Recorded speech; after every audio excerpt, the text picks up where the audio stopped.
Okay, now we're looking at scenario 7. Now what's happening in scenario 7 is they're basically asking us the same questions. What's the gross acres? What are the net acres?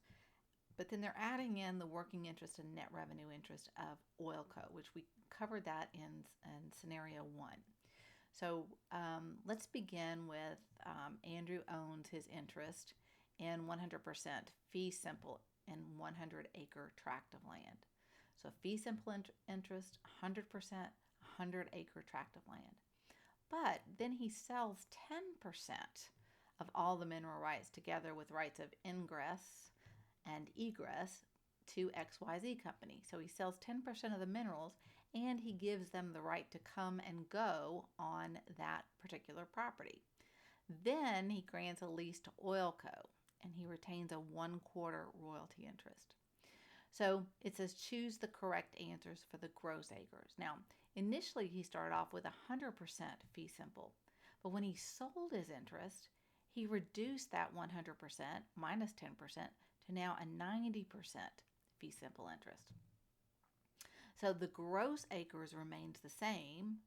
That's 100 acres. But the net acres changes. The net acres is reduced by his mineral interest. So it is, let's see, 100 acres times 0.10 equal. So that's going to be 10 net acres.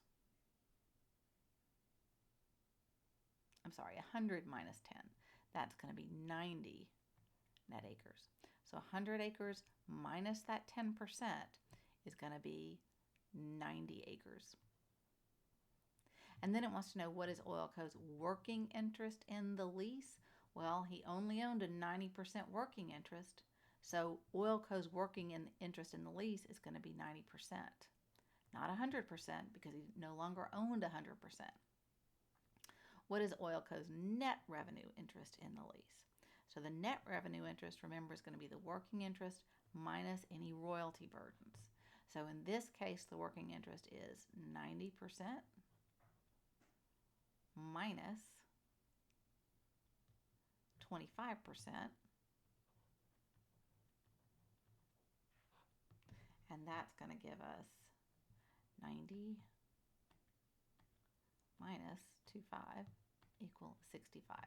Now, so that's a 65% net revenue interest for Oilco.